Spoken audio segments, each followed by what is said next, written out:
नमस्कार, आप देख रहे हैं हल्ला बोल टीवी। मैं हूं आपके साथ रिम्मी। शंभू गर्ल्स हॉस्टल कांड में कोर्ट ने सीबीआई को लगाई फटकार, पूछे गए तीखे सवाल। इसके बारे में विस्तार से बताएंगे हमारे हल्ला बोल टीवी के संपादक दीपक शर्मा।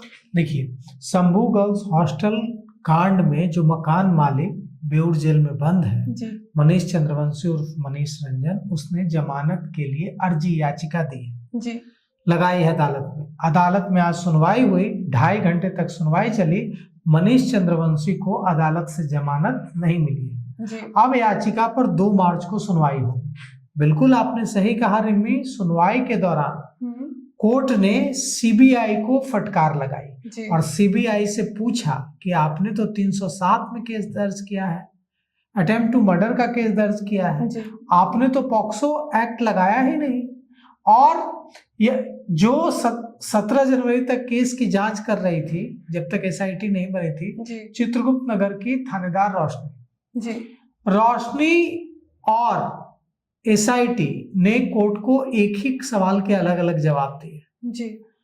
कोर्ट ने पूछा कि, और जब थानेदार अलग जवाब दे रही है और एसआईटी अलग जवाब दे रही है तो कोर्ट को भी लगेगा कि कहाँ गड़बड़ी है। तो कोर्ट ने बेहद कड़े सवाल पूछे हैं। 17 जनवरी तक शंभू गर्ल्स हॉस्टल कांड की जांच चित्रगुप्त नगर की तत्कालीन थानेदार रोशनी के जिम्मे थी। फिर एसआईटी ने जांच की। 12 फरवरी को सीबीआई ने केस दर्ज किया, 307 का केस दर्ज किया। सीबीआई से कोर्ट ने पूछा कि मनीष रंजन को लेकर अब तक आपने जो जांच की है उसमें क्या निकल कर सामने आया, आपको मनीष रंजन की जरूरत है या नहीं है। कोर्ट ने यह भी पूछा सीबीआई से कि आपने तो अटेम्प्ट टू मर्डर का केस दर्ज किया है, यह भी पूछा कि आप बताइए कि आपको मनीष चंद्रवंशी की जरूरत है या नहीं है। एसआईटी से भी कोर्ट ने यही पूछा। एसआईटी ने कहा कि इसलिए मनीष चंद्रवंशी को गिरफ्तार किया गया क्योंकि ये प्रभावशाली व्यक्ति हैं, इस वजह से इन्हें गिरफ्तार किया, अब हमें इनकी जरूरत नहीं है क्योंकि अब जांच सीबीआई कर रही है। सीबीआई से भी पूछा कोर्ट ने कि आप बताइए कि आपको जरूरत है कि नहीं। इस दौरान सुनवाई के दौरान जो छात्रा है, पीड़ित छात्रा का परिवार भी वहां मौजूद रहा और पूछा कोर्ट ने चित्रगुप्त नगर की थानेदार रही सब इंस्पेक्टर रोशनी कुमारी से पूछा कि आपने कितनी तारीख तक केस की जांच की और आपको जांच में क्या सबूत मिले।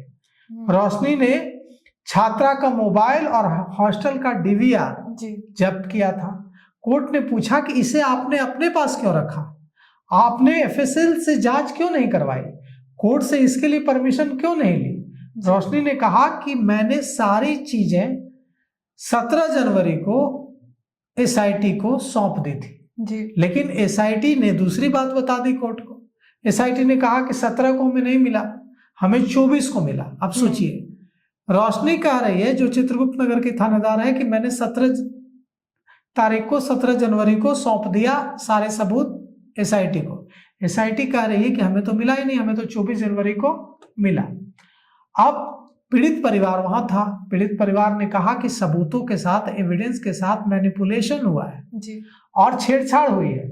अनु कुमारी भी थी जो एसआईटी को का नेतृत्व कर रही थी, एसआईटी को लीड कर रही थी।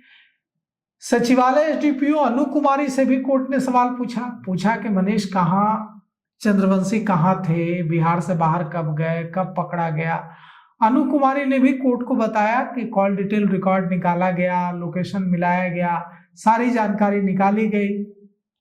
अब देखिए, इस पूरे मामले में कुल मिलाकर बात यह है कि अब फिर सुनवाई होगी और अगर इस मामले में सही तरीके से कोर्ट को यह बताने में सीबीआई और पुलिस सफल नहीं रहती है कि मनीष चंद्रवंशी की उन्हें जरूरत है या नहीं, तो फिर मनीष चंद्रवंशी को जमानत भी मिल सकती है। तो अब देखिए इस मामले में अगली जो सुनवाई है 2 मार्च को, उसमें क्या होता है। तो सुना आप सभी ने, इसको लेकर क्या राय है आपकी, हमें कमेंट बॉक्स में जरूर कमेंट करके बताइए। ऐसे ही तमाम खबरों के लिए देखते रहे हल्ला बोल टीवी। धन्यवाद।